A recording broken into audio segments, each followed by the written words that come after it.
இன்றைய முக்கிய செய்திகள். பள்ளி சிறுமிக்கு பாலியல் வன்கொடுமை, 12ஆம் வகுப்பு மாணவனின் வக்ர செயல். மாமல்லபுரத்தில் பிப்ரவரி 26 தாவேகா 2ஆம் ஆண்டு 18 பேர் கொண்ட ஒருங்கிணைப்பு குழு அமைப்பு. 1000 இடங்களில் முதல்வர் மருந்தகம் தொடக்கம்.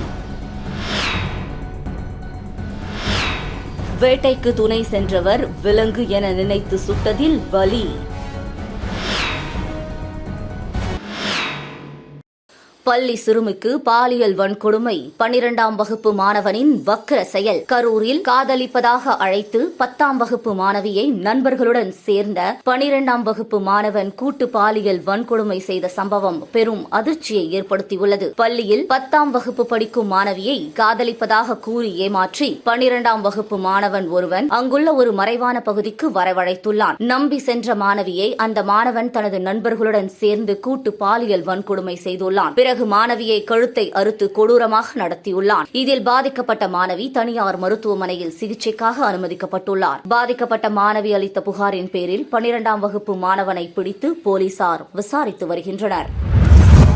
மாமல்லபுரத்தில் பிப்ரவரி 26 தாவேகாவின் 2ஆம் ஆண்டு விழா, 18 பேர் கொண்ட ஒருங்கிணைப்பு குழு அமைப்பு. பிப்ரவரி 26ஆம் தேதி மாமல்லபுரத்தில் நடக்கும் தாவேகாவின் 2ஆம் ஆண்டு துவக்க விழாவை ஒருங்கிணைக்க 18 பேர் கொண்ட குழு அமைக்கப்பட்டுள்ளது. தமிழக வெற்றி கழகத்தின் 2ஆம் ஆண்டு துவக்க விழா மாமல்லபுரத்தில் பிப்ரவரி 26ஆம் தேதி கொண்டாடப்பட உள்ளது. இந்த நிகழ்ச்சியில் கட்சி நிர்வாகிகள் உட்பட 2000 பேருக்கு மட்டுமே அனுமதி வழங்க திட்டமிடப்பட்டுள்ளது. பானையூரில் உள்ள கட்சி தலைமை அலுவலகத்திற்கு மாவட்ட செயலர்களை வரவழைத்து கட்சி சார்பில் அனுமதி சீட்டுகள் நேற்று வழங்கப்பட்டன. விஜய்க்கு Y பிரிவு பாதுகாப்பை மத்திய அரசு சமீபத்தில் வழங்கியுள்ளது. இந்த பாதுகாப்பை ஏற்றுக்கொண்டு முதல் நிகழ்ச்சியில் விஜய் பங்கேற்க உள்ளார். இந்த நிலையில் இன்று பிப்ரவரி 24 தாவேகாவின் 2ஆம் ஆண்டு விழாவை ஒருங்கிணைக்க 18 பேர் கொண்ட குழு அமைக்கப்பட்டுள்ளது. இந்த அறிவிப்பு அக்கட்சி தலைமை வெளியிட்டுள்ளது.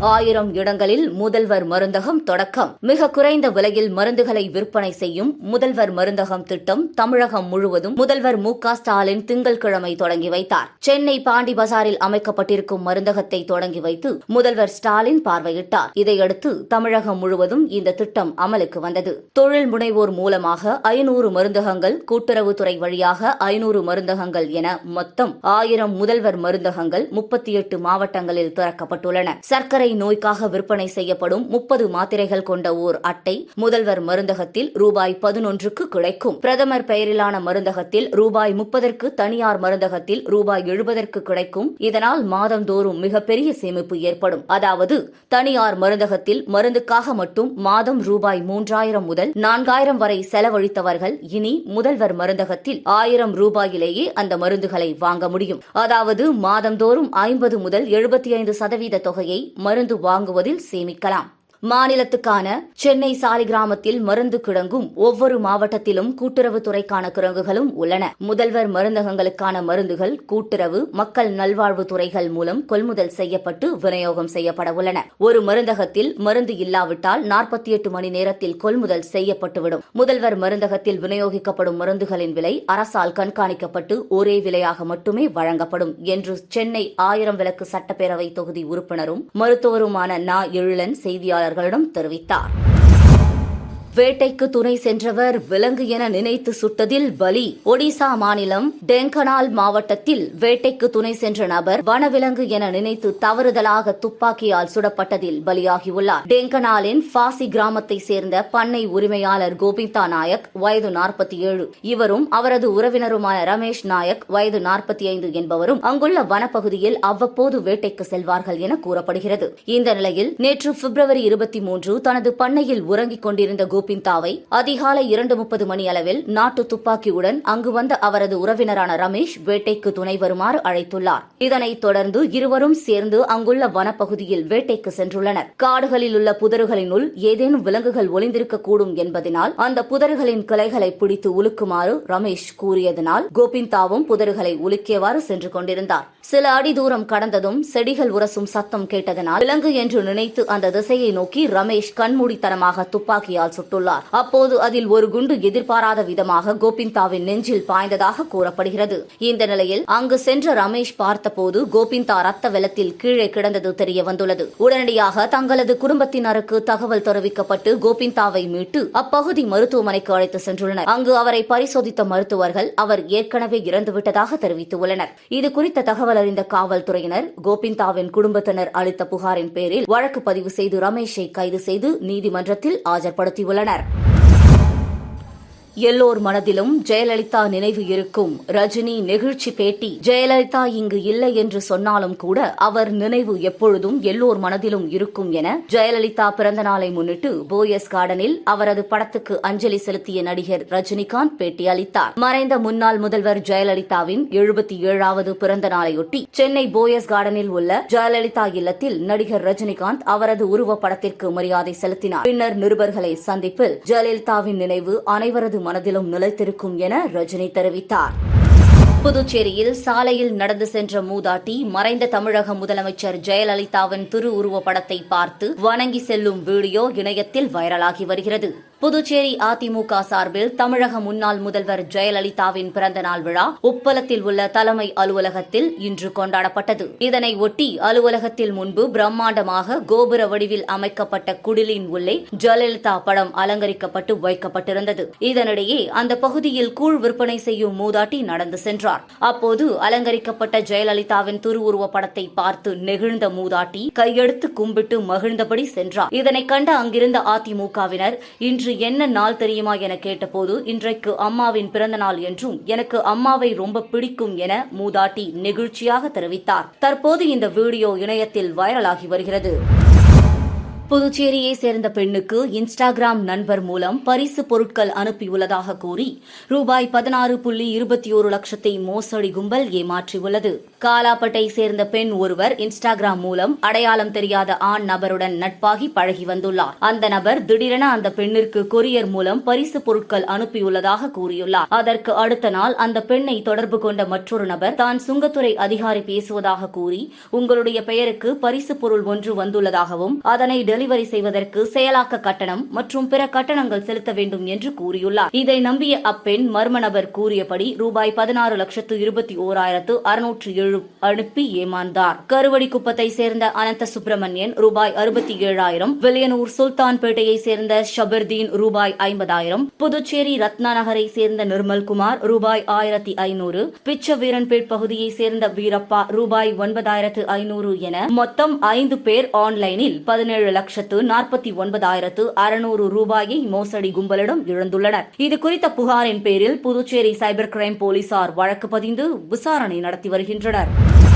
கல்வித்துறையின் உத்தரவை காற்றில் பறக்கவிட்டு சில தனியார் பள்ளிகள் வார இறுதி நாட்களில் +1 மற்றும் +2 மாணவர்களுக்கு சிறப்பு வகுப்புகள் நடத்தியது அதிருப்தியை ஏற்படுத்தியுள்ளது. புதுச்சேரி கல்வித்துறை இயக்குநர் பிரியதர்ஷினி கடந்த 30ஆம் தேதி அனைத்து தனியார் பள்ளிகளுக்கும் அனுப்பியுள்ள சுற்றறிக்கையில் சில தனியார் பள்ளிகள் அனுமதிக்கப்பட்ட நேரத்திற்கு மேல் வகுப்புகள் நடத்துவதாகவும் வார இறுதி விடுமுறை நாட்களில் வகுப்புகள் நடத்துவதாக தகவல் வந்துள்ளது. வார இறுதி நாட்கள் பொது விடுமுறை நாட்களில் வகுப்புகள் நடத்த தடை செய்யப்பட்டுள்ளது. இந்த உத்தரவை மீறினால் கடுமையான நடவடிக்கை எடுக்கப்படும் என கூறப்பட்டு இருந்தது. இந்த உத்தரவை மீறி சில தனியார் பள்ளிகள் வார விடுமுறை நாட்களிலும் சிறப்பு வகுப்புகள் நடத்தி வருகின்றன. பொது தேர்வு நடக்கிறது, பயிற்சி தேவை என பள்ளி நிர்வாகத்தின் நிர்பந்தத்தால் பெற்றோர்களும் வேறு வழியின்றி மாணவர்களை அனுப்பி வைக்கின்றனர். இவ்வாறு வாரத்தின் 7 நாட்களும் பள்ளிகளை நடத்தினால் மாணவர்களுக்கு மன அழுத்தம் ஏற்படும். எனவே விடுமுறை நாட்களில் வகுப்பு நடத்தும் பள்ளி நிர்வாகத்தின் மீது அரசு கடும் நடவடிக்கை எடுக்க வேண்டும் என கோரிக்கை குரல் எழுந்துள்ளது. நாம் தமிழர் கட்சியிலிருந்து விலகுவதாக அக்கட்சியின் மகளிர் பாசறை மாநில ஒருங்கிணைப்பாளர் காளியம்மாள் அதிகாரப்பூர்வமாக அறிவித்துள்ளார். அண்மை காலமாக நாம் தமிழர் கட்சியின் தலைமை ஒருங்கிணைப்பாளர் சீமானுக்கு எதிராக அக்கட்சியில் கடும் அதிருப்தி வெளிப்பட்டு வருகிறது. கட்சியின் மாநில கட்டமைப்பில் உள்ள முக்கிய நிர்வாகிகள், பொறுப்பாளர்கள், மாவட்ட தலைவர்கள் உள்ளிட்டவர் தொடர்ந்து விலகி வருகின்றனர். கட்சி நிர்வாகிகள் விலகல் பற்றி எவ்வித கருத்தும் கூறாமல் அது அவரவர் விருப்பம் என்று சீமான் கூறியிருந்தார். அதே நேரத்தில் அவருக்கும் அக்கட்சியின் மகளிர் பாசறை மாநில ஒருங்கிணைப்பாளர் காளியம்மாளுக்கும் கருத்து முரண்பாடு இருப்பதாக தகவல் வெளியாகின. கருத்து முரண்கள் வலுத்ததாகவும் 2 நாட்கள் முன்பே நாம் தமிழரிலிருந்து காளியம்மாள் விலகிவிட்டதாகவும் தகவல் கசிந்தன. கட்சியில் இருப்பதற்கும் விலகி செல்வதற்கும் காளியம்மாளுக்கு முழு சுதந்திரம் உண்டு என்று சீமான் கூறியிருந்தார். இது பற்றி தனது முடிவு என்ன என்பதை விரைவில் அறிவிப்பேன் என்று காளியம்மாள் தெரிவித்திருந்தார். அதன்படி நாம் தமிழர் கட்சியிலிருந்து விலகுவதாக அதிகாரப்பூர்வமாக இன்று அறிவித்துள்ளார். தமது சமூக வலைதள பக்கத்தில் பதிவு ஒன்றை வெளியிட்டுள்ள அவர், இத்தனை நாட்கள் என்னுடன் உண்மையாய் உறவாய் பழகிய பயணித்த அத்தனை உறவுகளுக்கும் என் நெஞ்சார்ந்த நன்றிகளை தெரிவித்துக் கொள்வதோடு வருத்தங்களையும் பகிர்ந்து கொள்கிறேன் என்று கூறியிருக்கிறார். அதனோடு எதனால் கட்சியிலிருந்து விலகுகிறேன் என்பதை விளக்கும் வகையில் முழுப்பக்க கடிதத்தையும் கட்சியின் நிர்வாகிகளுக்கு வெளியிட்டுள்ளார். காளியம்மாள் அறிக்கை விவரம்: இதுவரை இல்லாத கனத்த இதயத்தோடு எழுதுகிறேன். கட்சியில் பயணித்த ஒவ்வொரு கணமும் உண்மையும் நேர்மையுமாய் உளப்பூர்வமாக என் குடும்பத்திற்கும் மேலாக நேசித்து வந்தேன். இந்த 6 ஆண்டு கால பயணம் எனக்கு அரசியல் ரீதியான பல அனுபவங்களை கொடுத்துள்ளது. பல உறவுகள் அக்கா தங்கையாகவும் அண்ணன் தம்பிகளாகவும் கிடைத்ததையும் அவர்கள் என்னுடன் பழகிய விதங்களையும் எண்ணி மகிழ்கிறேன். ஆனால் இப்பாதை இவ்வளவு சீக்கிரம் முடியும் என நான் கனவிலும் நினைக்கவில்லை. கடந்த 6 வருட காலமாக ஒரு சமூக மாற்றத்திற்காக ஒரு பெண்ணாக இருந்து எவ்வளவோ போராட முடியுமோ என் ஆற்றலையும் மீறி உங்கள் எல்லோர் அன்பாலையும் நம்பிக்கையாலும் இந்த களத்தில் நின்று இருக்கிறேன். எனினும் காலத்தின் சூழல் உயிராக எண்ணி வழிநடத்த நாம் தமிழர் கட்சி எனும் இந்த பாதை இத்துடன் முடித்து வைக்கப்படுகிறது என்பதை மிகவும் வருத்தத்துடன் கனத்த இதயத்துடனும் தெரிவித்துக் கொள்கிறேன். இங்கு பயணித்ததில் பலரின் அன்பு, அக்கறை, நம்பிக்கை, என் மீதான அளவற்ற பாசம் என்ற அனைத்தையும் மனதில் நிலைநிறுத்தியுள்ளேன். என்னுடன் இத்தனை நாட்களாக உண்மையாய் உறவாய் பழகிய பயணித்த களத்தில் இன உணர்வோடு நின்று நேர்மையாய் வேலை செய்த அத்தனை உறவுகளுக்கும், உண்மையான உழைப்பாளர்களுக்கும், உலகத் தமிழர்கள் மற்றும் நாம் தமிழர் உறவுகளுக்கும் நன்றிகளை சொல்வதோடு என் வருத்தங்களையும் பகிர்ந்து கொள்கிறேன். ஒரு சாமானிய குடும்பத்தில் பிறந்த இனத்துக்காக தமிழ் தேசிய களத்தில் ஓடிய என் மீது மிகுந்த நம்பிக்கையும் அன்பும் வைத்து களமாடிய உங்கள் அத்தனை பேருக்கும் என்னுடைய சிரம் தாழ்ந்த நன்றிகள். எனக்கான நெருக்கடிகள் நிறைய வந்த போதும் என் மீது நீங்கள் கொண்டுள்ள நம்பிக்கையாலும் நான் உங்கள் மீது கொண்டுள்ள அன்பாலும் எந்த முடிவும் எடுக்காமல் அமைதியாக இருந்தேன். ஆனால் இப்படி ஒரு முடிவை எடுக்க வேண்டிய சூழல் வந்துவிட்டதை எண்ணி மனம் வருந்துகிறேன். அவதூறு வெறும் வார்த்தைகள் தானே என்று நினைத்து அள்ளி தெளிப்பவர்களுக்கு மத்தியில் என் மீது அளப்பரிய அன்பு கொண்டு நேசிக்கிற உங்கள் அத்தனை பேருக்கும் நான் என்றென்றும் கடமைப்பட்டவளாக இருப்பேன். என்னுடைய இந்த முடிவு பலருக்கும் வருத்தத்தை தரலாம். எனக்கும் தான் காலத்தின் வழிநடத்தல். என்றும் தமிழ் தேசியத்தை விதைக்கும் வழியில் எம் பயணம் தொடரும். நன்றி, வணக்கம். நாம் தமிழர். இவ்வாறு காளியம்மாள் கூறியுள்ளார். உங்களுக்கு பி ரத்த வகையா? ஆராய்ச்சியில் வெளியான முக்கிய தகவல். பி ரத்த வகை கொண்டவர்களுக்கு மகிழ்ச்சி தரும் ஆராய்ச்சி முடிவு ஒன்று வெளியாகி இருக்கிறது. பொதுவாகவே மக்கள் இளமையாக இருக்க வேண்டும் என்றுதான் விரும்புகிறார்கள். இளைஞர்கள் என்றாலே அதிக உற்சாகம், துள்ளலுடன் இருப்பார்கள். வயதாக அந்த உற்சாகம் குறைந்துவிடும். துள்ளல் சற்று நடுக்கமாக மாறிவிடும். வாழ்வில் பார்க்கும் அனைத்துமே அழகாக தோன்றுவது இளமை காலத்தில்தான். எனவேதான் இளமையாக இருக்க வேண்டும் என்றுதான் மனிதர்கள் விரும்புகிறார்கள். ஆனால் யாருமே கடைசி வரை இளமையாக இருக்க முடியாது. இது மற்ற இரத்த வகைக்கு வேண்டுமானால் பொருந்துமாம். ஆனால் பி இரத்த வகை உடையவர்கள் அவ்வாறு இல்லையாம். அவர்கள் மற்ற இரத்த வகையினரை விடவும் அதிக காலம் இளமையாக இருப்பார்கள் என்று புதிய ஆய்வு ஒன்று தெரிவிக்கிறது. இரத்த வகையில் ஏ, பி, ஓ, ஏபி என 4 வகைகள் உள்ளன. இதில் நெகட்டிவ், பாசிட்டிவ் என பிரிக்கப்படும். இந்த நிலையில்தான் மனிதர்களின் வாழ்முறைக்கும் அவர்களது இரத்த வகைக்கும் ஏதேனும் தொடர்பிருக்கிறதா என்று ஆய்வுகள் தொடர்ச்சியாக நடந்து வருகிறது. அதில் கிடைத்திருக்கும் தகவலின்படி பி இரத்த வகை உள்ளவர்களின் இரத்த சிவப்பணுக்களில் பி எனும் ஆன்டிஜன் உள்ளது. இது ஏ ஆன்டிஜனுக்கு எதிராக ஆன்டிபாடிகளை உருவாக்குகிறது. அது மட்டுமில்லாமல் பி இரத்த வகையில் சிறந்த செல்லுலார் சீரமைப்பு மற்றும் மீளுருவாக்கும் திறமை போன்றவை அதிகப்படியாக இருப்பதாகவும் விஞ்ஞானிகள் குறிப்பிட்டுள்ளனர். இந்த ஆய்வை அடிப்படையாக வைத்து நடந்த 2004ஆம் ஆண்டு டோக்கியோவில் 100 வயதை கடந்து வாழ்ந்து வந்த 269 பேரின் வாழ்முறை மற்றும் இரத்த வகையை ஆய்வு செய்த போது அதிக நாள்கள் வாழ்பவர்களில் பி இரத்த வகை உடையவர்கள் அதிகம் இருந்ததும் கண்டுபிடிக்கப்பட்டது. எனவே இது தொடர்பான ஆய்வுகள் தீவிரமாக நடைபெற்று வருகிறது. இதுவரை கிடைத்த ஆய்வு முடிவுகளின்படி பி இரத்த வகை கொண்டவர்கள் அதிக காலம் இளமையுடன் இருப்பதையும் நீண்ட காலம் வாழ்வதையும் உறுதி செய்கிறது. மூளை இல்லாதவர்கள். பாகிஸ்தான் கிரிக்கெட் நிர்வாகத்தை திட்டி தீர்த்த அக்தர். இந்தியாவுக்கு எதிரான கிரிக்கெட் போட்டியில் பாகிஸ்தான் அணி தோல்வியடைந்த நிலையில் அந்நாட்டின் கிரிக்கெட் வாரியத்தின் முன்னாள் வீரர் சோயிப் அக்தர் கடுமையாக விமர்சித்துள்ளார். சாம்பியன்ஸ் டிராபி கிரிக்கெட் தொடரில் நேற்று நடந்த லீக் ஆட்டத்தில் பாகிஸ்தான் அணியை 6 விக்கெட் வித்தியாசத்தில் இந்திய அணி எளிதில் தோற்கடித்தது. இந்த போட்டிக்கு முன்பாக இந்தியாவுக்கு சர்ப்ரைஸ் காத்திருப்பதாக பாகிஸ்தான் கிரிக்கெட் அணி நிர்வாகத்தினர் கூறி வந்தனர். ஆனால் அவர்களுக்கு பதிலடி கொடுக்கும் விதமாக காரணமாக நேற்றைய ஆட்டம் அமைந்துவிட்டது.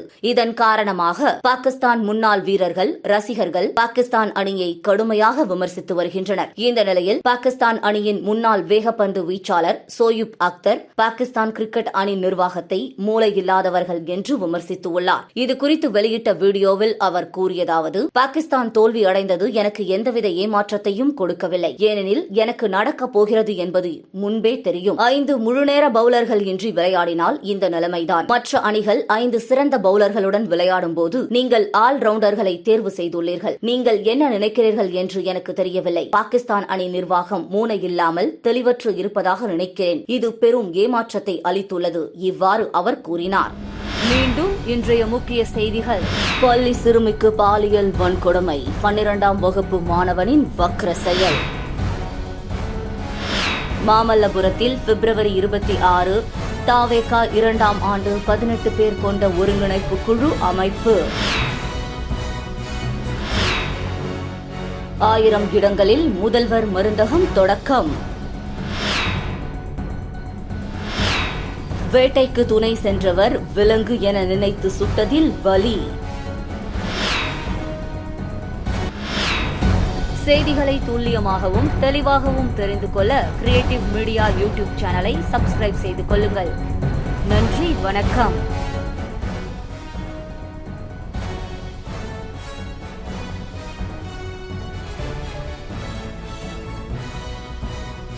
நம்ம சேனலை சப்ஸ்கிரைப் பண்ணுங்க, லைக் பண்ணுங்க, ஃப்ரெண்ட்ஸ்க்கும் ஷேர் பண்ணுங்க. தேங்க்யூ.